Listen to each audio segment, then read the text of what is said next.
Hello, listeners, and welcome to another episode of All in Our Business podcast, the show where we discuss hot and controversial relationship topics while sharing our love journey along the way. It's your boy, TC. And it's your girl, Kiki.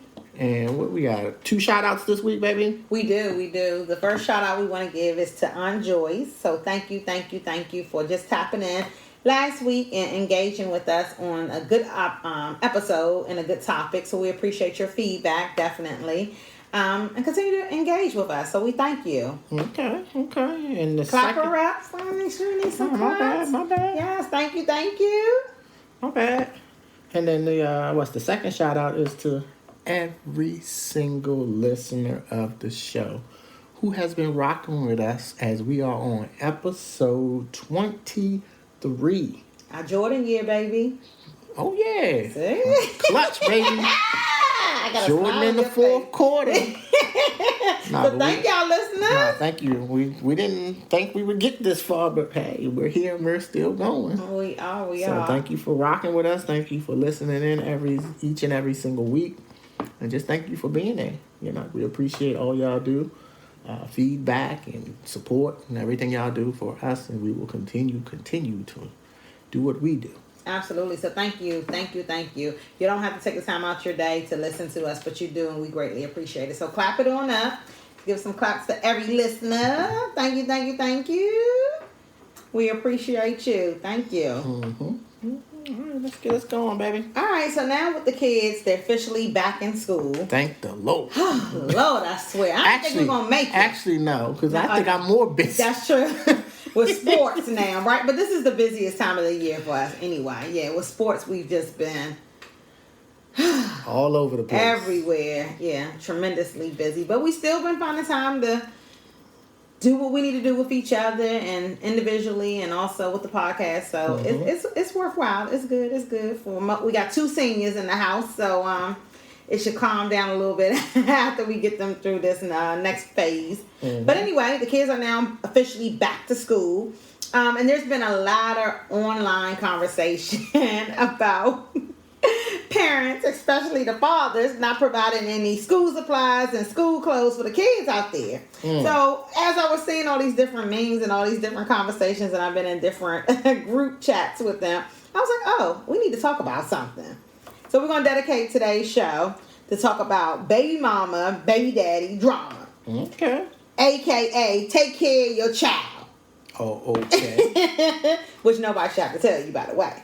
But anyway, so I hope y'all are ready. We're ready. We're going to jump into it and we're going to have a good conversation. That we are. And before we do, baby, just hit us off with the scripture. All right. Or scriptures. I actually have 3 of them for this week, so I wanted to capture both the men and the women. What, they're different perspectives, you mean? Yeah. Okay. So the first one is Proverbs 23 and 24. The father of godly children has cause for joy. What a pleasure to have children who are wise. And then the second one is Ephesians 6 and 4. Fathers, do not provoke your children to anger by the way you treat them. Rather, bring them up with the discipline and instruction that comes from the Lord. And then the last scripture, this is for you ladies, Proverbs 31 and 26 reads, when she speaks, her words are wise, and she gives instructions with kindness. So that's three well-worded, well-focused scriptures for both men and women. So take that to heart. Whoever's listening, if you're a father, take those 2 scriptures with you. If you're a mother, take the third one with you. Or take all 3 of them. Yeah. Both of you. Yeah. Mothers definitely. and fathers. So that's good. That's from the Bible. That it is. So that's always a good reference to go back to if you need clarification, but you shouldn't necessarily need it. So they always tell you, like, when you have children, at least for women, they always say, like, your motherly instinct will kick in, when you after you have your baby. And I've seen it. For myself, it definitely did, although I think I've always had that. But for other women, I've seen the same thing happen. And then for some, I've seen it the very opposite. It didn't happen. So they kind of had to be groomed and kind of nurtured into being the person that they needed to be. Gotcha. So I say that to say, with starting the conversation, could it be true, or in your opinion, do you think some people just don't know their role as a parent? I don't think it's that. I think just some people they don't have it in them. So is it a choice? It's a choice to be a parent. It definitely is. I mean, not to do the act and have the child, but it is a choice to be a parent. To take on a responsibility to take on everything when you necessarily don't want to.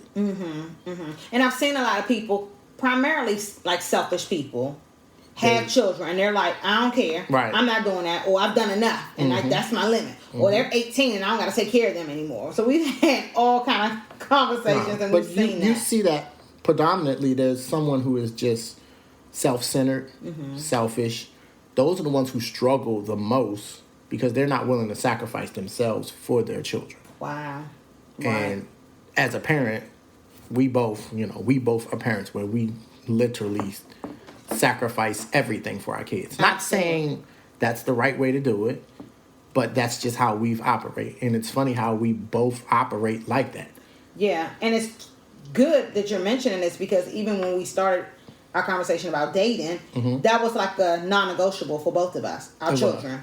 And neither one of us had to, make any adjustments or adapt. No side eyes. Absolutely not, because we already knew. I understand. Yeah. I've always done that for my kids, and just from me being around Kiki, she's always done that with her. So absolutely, and that's just how it is. Yeah, definitely. Yeah, and it brings me to like a meme that I seen online. It said, "You're a deadbeat parent if one parent is sacrificing for the child while the other is out enjoying themselves."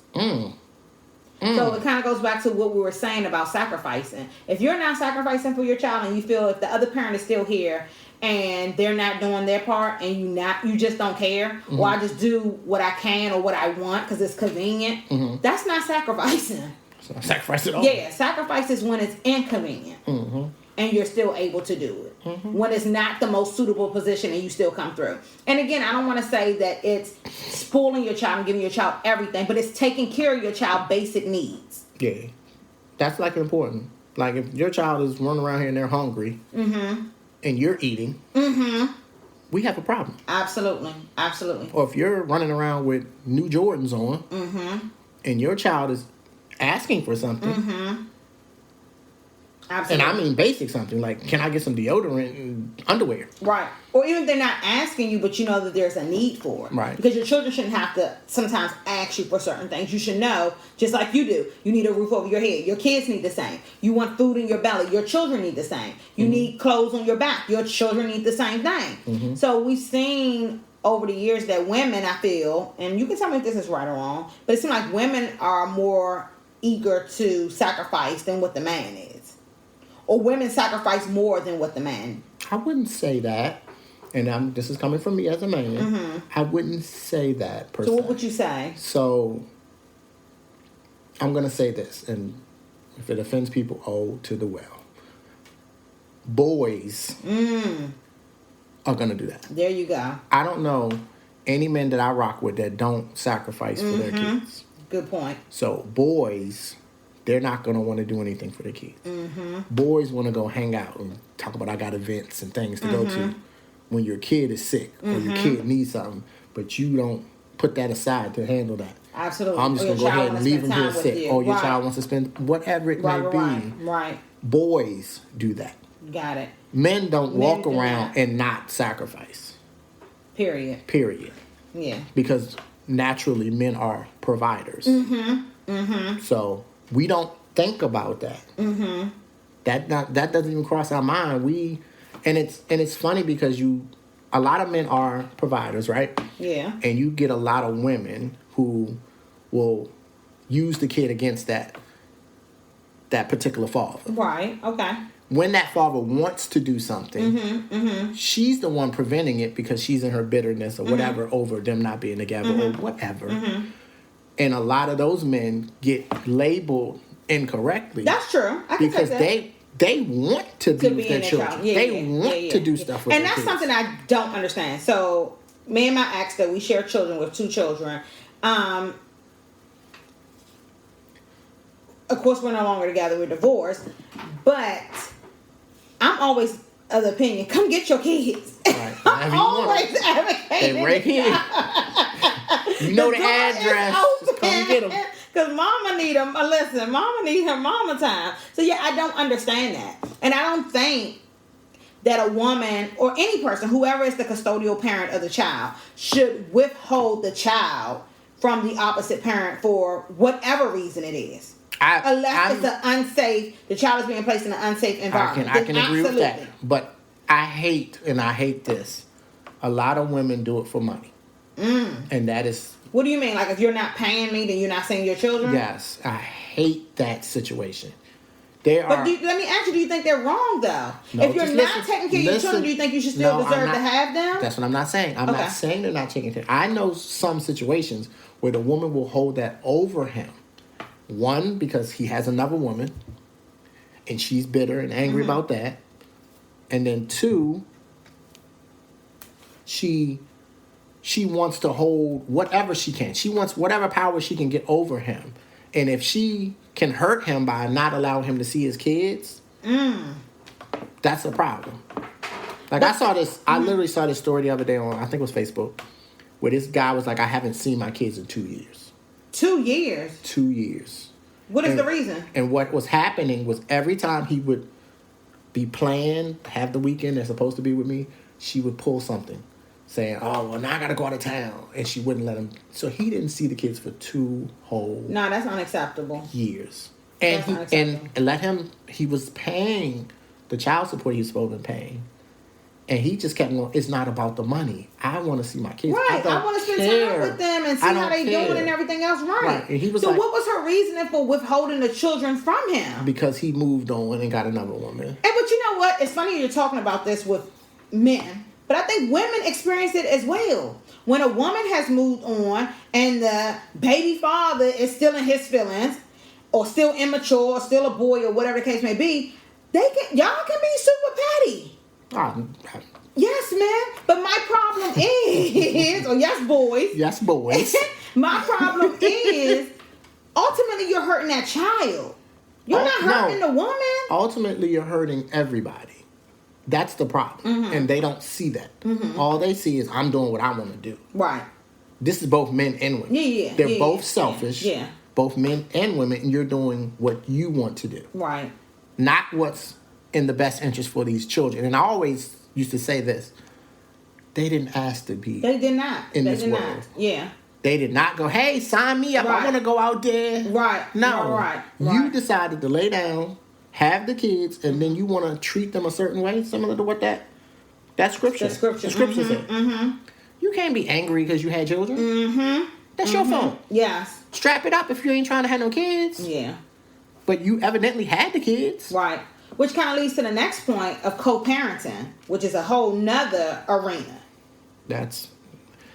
Because I think a lot of parents, when they go into... So let's make sure we define co-parenting. Okay, please. Because if you're married, there's no such thing as co-parenting. No, it's not. And there's no such thing as I'm watching my kid or something. Right. If you're married, you're parents. Yes. There is no co-parenting. Y'all are in that together because y'all are one. Right. Right. So don't sit there and go, well, I don't watch them kids. He watching them kids. Or she watching them. No. They're both our responsibility. That's true. I hate hearing that from married couples. She handled the kids. No. Oh, yeah. I've heard that. No. Both of y'all should be handling the kids. That's some bull. Y'all are married. Y'all are not separate. But there are a lot of married people that are walking around and the mothers are taking on full responsibility of the children. While the fathers believing I'm just out here to provide and I just go out here and provide and then I come home and just go back to sleep and go do it all over again. As I've said on numerous episodes, then that's not a partnership. Yeah. He ain't the one. Yeah, definitely. I understand you had babies with him, but he ain't the one. Right. Okay, so go back to your definition of co-parenting. So co-parenting, like I said, is not married couples. Okay. There's no such thing as co-parenting as married couples. Got it. So these are single individuals. You're either single or now you're divorced and you're in 2 separate households. Okay. That's when co-parenting exists. Okay. So, like, even in the midst of course, we're not married yet, we are co-parenting to a certain degree. Because we're in 2 separate households and we both help each other out. If you got to pick up one of my boys, it's not a problem. If I got to pick up your daughter or your son, it's not a problem. Right. We're technically co-parenting because we're in two separate households. I ain't think about it. We sit here and we have schedules that match up. Right. We go to try to get to every kid's events. Right. We're co-parenting. Right. Wow. And you don't even realize it. No. But as we say, we're practicing how we want to be married. So we've been doing that. Yeah. We've been doing that literally since we've been dating. You are a great co-parent. Thank you, baby. As you are as well. I try. So that's my definition of co-parenting. Okay. You're either single, where you have a baby daddy or a baby mama, or you're divorced and now you're in two separate households. And y'all have kids together and y'all have to co-parent in order for those kids to matriculate and keep going. Absolutely. So those are the two definitions. Okay, so what is or I don't even know if, well, no, I guess you can't really, I'm thinking from the, if you're same sex, man, female, and you're raising a child together. No, that would be like a marriage. That's more like a marriage. Because you're in the same household and everything. That's not co-parenting. Yeah, okay. So we have the definition of co-parenting. What issues come about when you are co-parenting? I'm going to say it 6 times so y'all can understand. Communication, and communication. Well, 7 is I said 6. What you want to do? 7. Communication. There you go. So, there's no way you can co-parent and not communicate to each other. But I think the problem comes in with somebody, either party, man or female or whoever, male, whatever, co-parents, still have issues or unresolved feelings towards each other. That's nice. That's wonderful. You can hate me. I don't care. My kids are the important thing. They are the priority. Your kids are the important thing. And last time I checked, we had them together. They're important. I don't care if we don't rock with each other no more. You ain't got to talk to me about nothing other than the kids. We ain't got to communicate about nothing else but the kids. But if you're trying to come pick up the kids and you just think you're going to show up and not tell me, we got a problem. Right. So what happens when that communication is to the children and not to you as the adult?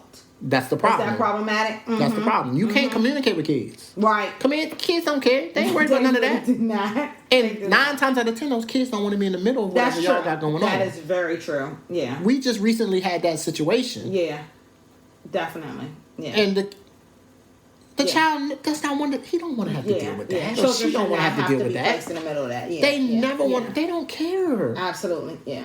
Yeah. And you don't want them to feel that way, because I felt like with my children, there were times where they felt like they had to choose. Am I choosing my mom or am I choosing my dad? And you don't want children to have to feel that. Because your mom and your dad, they're still your parents. So I don't want them to ever feel like they're in between anything. That's why I always try to make co-parenting as seamless as possible, because it needed to make sure, we needed to make sure that the children were the top priority and the only priority action. Right. Because and no matter how that looks, you and that ex don't have anything. And I don't care how that looks to other people. I've heard people that, have great stories of co-parenting. You would think that it's the blended family and they're all together. The ex and the current and everyone. And I think you had a great example of a family you had saw at the school one time where the father of the child, he was still engaging with his new baby. Yeah. And you wouldn't even have thought that was... You thought that was his child. Exactly. Yeah. They were cool where, we not good for each other. Right. But we can be great parents. Exactly. And what's keeping that from happening? Absolutely. Nothing. But you being a poor communicator. Yeah.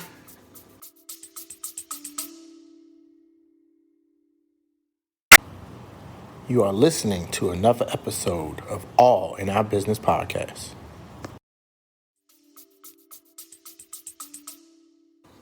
And within the co-parenting situation. Absolutely, yeah. Communication literally is key. Communication is the only thing you need. Yeah. Oh, well, and some money. Yeah, somebody every once in a while. But I mean, if you communicate to the other parent that you don't have any money, then maybe they can look out for you. And then when you do get money, you communicate with the parent. I got some, so I'm looking out for you. Yeah, here's a couple dollars from a couple weeks ago when you handled X, Y, Z. Exactly. Yeah, and I think the biggest thing, babe, you can kind of correct me if I'm wrong, but it's the maturity of it. Some people literally are just not mature enough to be like, this is my priority. I'm just focusing on my children. And I've seen case by case, and every case that I've heard people talk about, it just seems like it's a lack of maturity on somebody's part, the person that's just not doing their part. Mm-hmm. And I'm selfish, which is maturity. I'm immaturity. I'm selfish. I just want to take care of my own stuff. I'm not going to take care of my kids' responsibility. I'm not going to pay for their school. I'm not going to pay for their clothes. I'm not going to pay for anything because I want to do what I want to do. Mm-hmm. Okay, and if you don't have enough money to do what you're supposed to do, then guess what? You do go out there and get some more money. But guess what? The selfish person say, I can't work. I don't want to. I don't want to. Now I can't. I don't want to. Nah, I got back issues. I got neck issues. I'm stressed. We have everything. I got everything going on, so I can't do that. Yeah. But I've heard friends, and I've seen it say that, like the man just makes so many damn excuses. And that's unacceptable.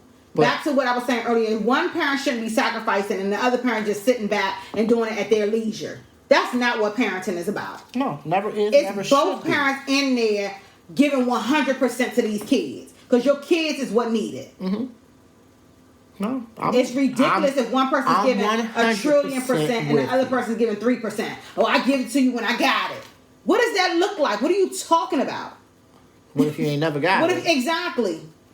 You can't do that. Like, it's ridiculous. So I really agree that effective co-parenting exists when both parties are working together for the betterment of the good for the child. Mm-hmm. Regardless if we together or not. Yeah, that shouldn't matter. You don't, like I said, you can hate me. Mm-hmm, mm-hmm. What did he say? You can hate me we're now. Not gonna, okay, yeah. But I won't stop now. No, but seriously, when it comes to that, I could care less. And of course, I don't have the co-parenting issue. Mm-hmm. But if I did, I would sit down with whoever it is and be like, look, I understand you can't stand me. I don't necessarily like you either. Mm-hmm. But for these kids, I'm going to do whatever needs to be done within boundaries for these kids to thrive and be successful. I don't want them mentally shutting down or emotionally shutting down because my parents are not together and now they fuss every time they're around each other. Right. And that's not a good look for the children. Kids. Exactly. Yeah, seriously. So let me ask you, what is your advice that you would give? You say you would sit the person down and talk to them. If you sat them down repeatedly and you've spoken to them and you still haven't gotten anywhere. Well, that's fine. What's step two? I'm understanding if you sit down. So if I can sit down with, let's say, me and you.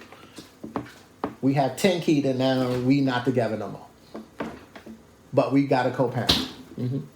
So now I go, hey, babe, I know you got another man. I got another woman, but whatever.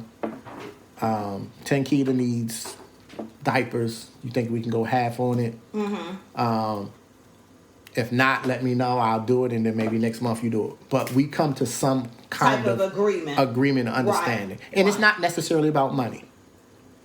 It can be about, look, if something comes up and the child, let's say 10 kids is at your house, or 10 kids at my house, and it's something to do with a female thing. Mm-hmm. Is it okay if I call you? Because I don't necessarily know anything about the female body and how all that stuff works. I would prefer for her to talk to you about that. Absolutely, yeah. That's being mature in the relationship or co-parenting and being mature for the child. Mm-hmm.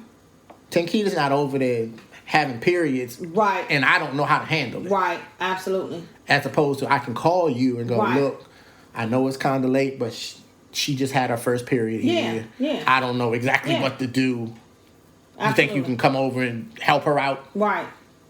No biggie. Right. I'm not saying anything about you coming over or me coming over there. Absolutely no. It should be that should definitely, again, anything relating to the child, I feel like it should be open door. Like that's just how it should be. Like if something happens in the middle of the night and I gotta take our daughter to the emergency room, I'm gonna call you and let you know because you're the father. Exactly. X, Y, and Z is hurt. I gotta take her to the emergency room. Just letting you know. Okay, let me ask you. If you want to come, you're more than welcome to. If not...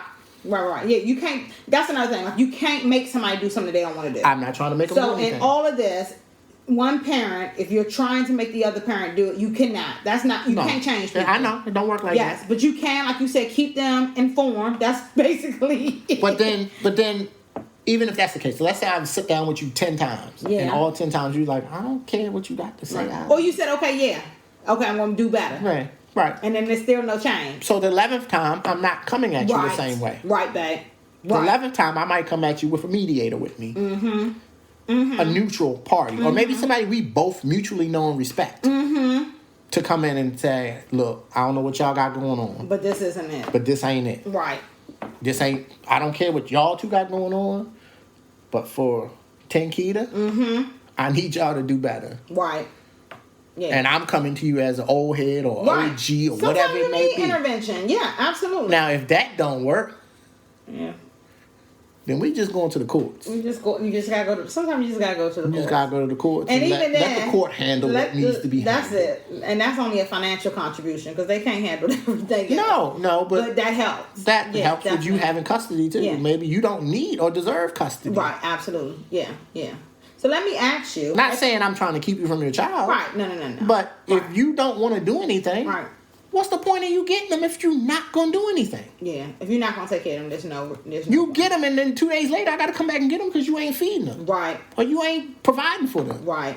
Or they're sick and you're not taking care of them. Or they're sick and you're not taking them to the doctor. Absolutely. So, I'm good. Right. 2 days, I'll take them right back. Absolutely. Because guess what? I don't mind sacrificing for my kids. Yeah. Some people have an issue. Some people have that issue. They just don't know how to do that. Yeah. They just do not. I just want to do what I want to do. Got you. Go ahead and do what you want to do. Yeah. But you're not a parent. Yeah, just telling you right. That. So don't sit there and look for nothing on Father's Day or Mother's Day. Don't look for... Yeah. Because me nor the kids are giving you a damn thing. Exactly. No, because you're not deserving of it. Because you're not deserving of it. You are not a mother or you're not a father. Yeah. Yep, that's true. You just a sperm donor or you were just carrying the egg. Period. So let me ask you, with Tenkita... We use it. You like that name, don't you? I can't stand that name, but she a little cutie even though she ain't here. But anyway, we're going to speak her into existence until she get here. Okay. Lord, I'm going to be like Mary. Anyway. That's what we do. Let's say you and I were co-parenting.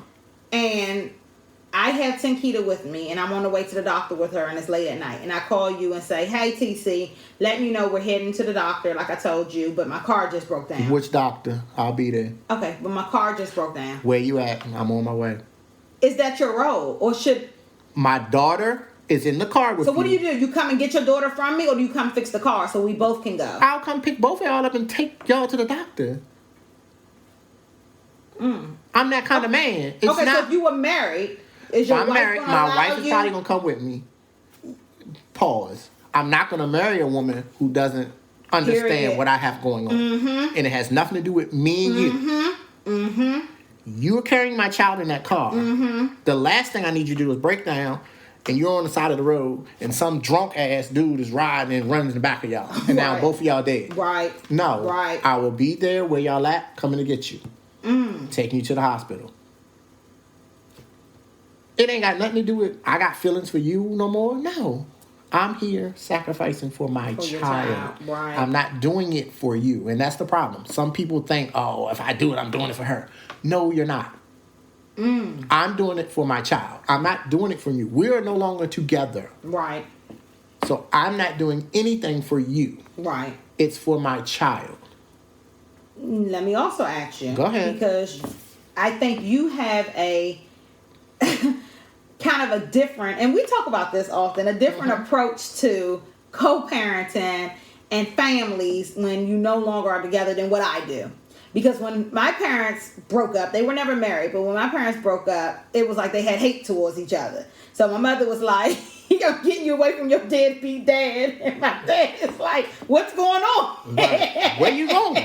Exactly. What's going on? They had a lot of beef, and because they had beef, it kind of trickled down to the kids. Like, I'm keeping my kids over here. They ain't going to no deadbeat dad. And it's like, okay, why you acting like that? But he still would provide for us. He was paying child support, paying what he could. He'll get us the moments that he could and things like that. But she did do a lot of, talking to us and an influence that she had on us from how our dad was because of the issues that the two of them had together.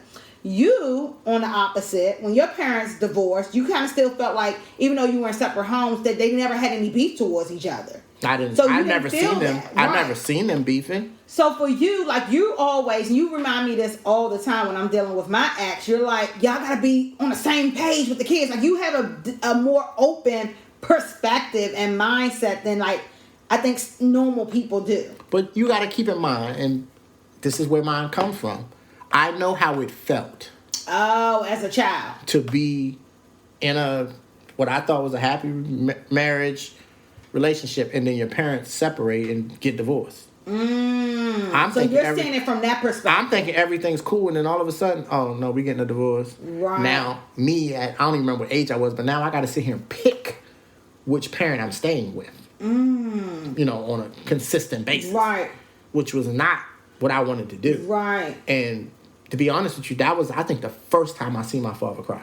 Really? I believe that was the first time I seen my father cry. Literally. Wow.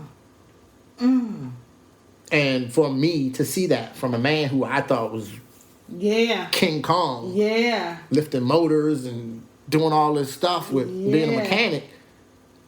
That kind of was like, I was like, oh, what in the world is going on here?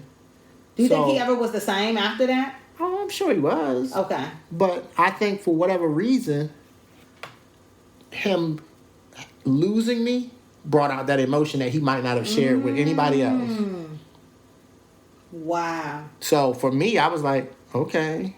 And I didn't care which parent I went with, to be honest with you. Right. But I guess God led me to stay with my father because I needed a man. I don't know if I would have been the same person I am if I was with my mother. Just being honest. That's good. Right. Because at that time, she was doing her own thing. And you a boy. Boys sometimes. Boys want to be around they want to be around their fathers. Yeah. Even if, that's not necessarily what I want to do. Him always working and doing. I still wanted to be around my father. And he needed to teach you how to be a man. And he needed to teach me how to be a man. Mom. My mom couldn't show me how. Well, let her tell it. Let her tell it. She can show me how to change a tire. That's right. I know how to change. I know how to do all of that. That's right. I took mechanics class in high school. Trying to get her man. Trying to get her man. Exactly. But on the real, it was difficult for me to see that. And that's what I think, in essence, led me to stay with my father, even though it was probably the best thing for me to stay with my father. Because, like I said, my mother was on this thing where she wanted to party and, have fun, want to enjoy her life. Right. Not saying it's bad, but I got to the point where I didn't even want to go over there sometimes. Just being honest. Right. Because I would go there and I'm watching my brother. I'm babysitting while she going to the club. Not necessarily what I wanted to be coming over there. I'm supposed to come over there and spend time with you. Right. I could have stayed home for that. Like, seriously. So, you got to be careful when it comes to separating and knowing you have to go with a certain parent to really assess the parent. That's true. And I think also with you, when my children had to come in, and we talked about this earlier on the episodes, when my children had to come into the household and stay with you for a while, how you were very, very, very understanding. And I think that all came from, like you were saying earlier just a moment ago, from you being in that situation. Like you were like, I'm not going to force them. I don't want to be aggressive with them. I don't want to just come off, And you really did take like you're already laid back, but you took even more of a laid back approach and, just allowed them to gravitate to you in their own timing because you understood the importance of them being with their father for 12 years and now all of a sudden, seeing their parents go through a divorce and now being pushed into another man's house. And it's like, I don't want to come over as overbearing to them or aggressive to them because that can definitely cause some more probably adverse reaction. So, most definitely. Yeah. So you were really understanding to that. And you were even telling me, let's just allow it to just flow. Let it marinate and do what it do. You did. Yeah. And because I didn't want either one of the kids. I didn't want Kevin nor Nicole to think I'm trying to be their father. Not. Absolutely. I'm not. Absolutely. even when we get married, I'm still not trying to be your father. You have a father. See, it's a little bit different for me because my kids don't have their mother. Right. So it's slightly different. Right. And I mean, we even spoke about that even still when we do get married. I never want to replace their mother. Right. Nobody can ever replace your mother. Period. Right. Now, I can come in and, serve in a motherly fashion and a capacity, and I have no problem with doing that. And we created our own relationship, Jelani and I, and Colin and I. But at the same token, I'm not coming in and I've heard some people try to come in and think you're going to do what I do. You gonna call me mom. Right. No. I'm like, what? You can't force that. I want the kids to be comfortable. Absolutely, baby. In themselves. Yeah, absolutely. I don't want them to be comfortable because I'm being a dictator. Even, and this is a funny story, but even in my house, and Kiki will attest to this, when she moved in, I had this thing about balls in the house, basketballs, soccer balls, and whatever balls in the house. You did. Because my youngest, Colin, broke my TV one day kicking a soccer ball. Okay. So I had an issue with them dribbling balls in the house. A big issue. And this is from Free Flowing TC. They don't got no rules and no restrictions. So now Kevy comes in, and for whatever reason, this kind of calms his nerves. He'll just pick up a basketball and dribble it. And he's in the house. Pop, pop, pop, pop. And it got on my nerves. And it got on her nerves, but I had to go, I have to pull back. Even though I wouldn't let my kids do that. I had to let him do it. And that opened the door to let Kyle and Jelani to do it again. With restrictions, like, they get too close to the TV, I'm like, back up from the TV. Back up from the TV. But they would dribble the ball in the house because I didn't want him to feel uncomfortable here in this space. Even if it was however long he was going to be here. Whatever. Not saying I'm not going to just let him run over me and do whatever. Right. But I wanted him to be comfortable. Right. You did. And you would even tell me, I'd be like, he's bouncing the ball, and you be like, babe, that's just... Let him have it. That's his way of... If he's going through something, and I can relate because, as I used to say, when I go through things, I'll go out and shoot baskets for hours. Yeah. So him maybe just dribbling that ball is getting his mind off of whatever he got going on. So I was like, let him have it. Yeah. But then, of course, I had to be responsible enough to know, okay, I can't yell at my kids now for dribbling the ball in the house. Exactly. Right. And you stopped. You didn't. And I let them, like you said, if they got, I don't think necessarily Jelani, but Colin, because you already knew that. Right, because he's the culprit. He's the one who took out the TV. Okay, well, he already took care of that, so we're not going to worry about that. He did. Okay, thank you. All right, so let's shift the gears a little bit. We were talking about child support earlier. So is child support for bitter baby mamas? I would say yes. I'm going to say this because there's a lot of instances where the woman is just seeking money and she's not doing it, not being responsible or a good steward of the money. I'm going to say it like that. Wow. So they just want the money to be... I'm not giving you child support for Tenkita for you to go get your hair done and your nails done and whatever else. Right. Absolutely. And I've heard that specifically. Yeah, I need that money, so I'm supposed to get my hair done. Lady, shut up. Why would you say that out your mouth? Instead of going, oh, no, I need to get 10 keys or something. Even if you're going to go spend it on your nails and your hair, don't sit there and ask that brother where that money, because I need to get my nails and my hair done. Let me ask you this. If she's taking care of Tenkita all month long with all of her money, then your check comes. I don't care where you're going. I don't care where you're going with it. Yes, your check can go towards recouping her money. There's no recouping. Babe, no, listen. Well, then if that's the case, I need a spreadsheet. You ain't get no spreadsheet. I need the amount of money that you're supposed to provide to your child every month. Listen to me very carefully. So she went that month. Hold on. Go ahead. You didn't give her no money from the 1st to the 29th. And that entire month, your daughter got shoes, her daughter taken care of, your daughter got food, your daughter got her hair done, her daughter got school paid for. On the 30th, when she gets your check, your money can go towards her getting her nails and hair done. Then let's be honest. I got a problem with that when it comes to if you're spending it incorrectly. I don't have a problem if that's what you're saying. Listen. If that's what you're saying, no. That's what you're saying you're doing with the money, then do that. Look, But like I said, and I don't understand. I've never been on child support or none of that. I don't understand why the courts doesn't ask for that information. They do. Initially, they go through all of the expenses for the child. Everything that the child requires. Right, but why afterwards do I not get a statement every month saying... You don't need no statement. The money is going towards it. And most of the time, you're not even paying all of the money that's required for that child anyway. There's men out here only paying $50 for a child. And you know, god daggone well. They got a good child support lawyer. They ain't got no lawyer. They got a good child support lawyer. No, you ain't got no lawyer. You just showing incorrect documents and falsifying documents to the court system. To get yourself in even more jail and even more trouble. That's what you're doing. Because you don't want to pay for your child. Because you think you're giving a woman money when you're not. But the woman is taking care of the child all the time. I never look at it. Let me just say, the person that the child is living with, that person is automatically, babe, using way more money than what the other parent is. Thank you, listeners. This episode was so hot, we had to add a part 2. So stand by next week. And be on the lookout for part 2 of Baby Mama, Baby Daddy issues or drama or whatever you want to call it. Or as my baby said, take care of your child. Peace.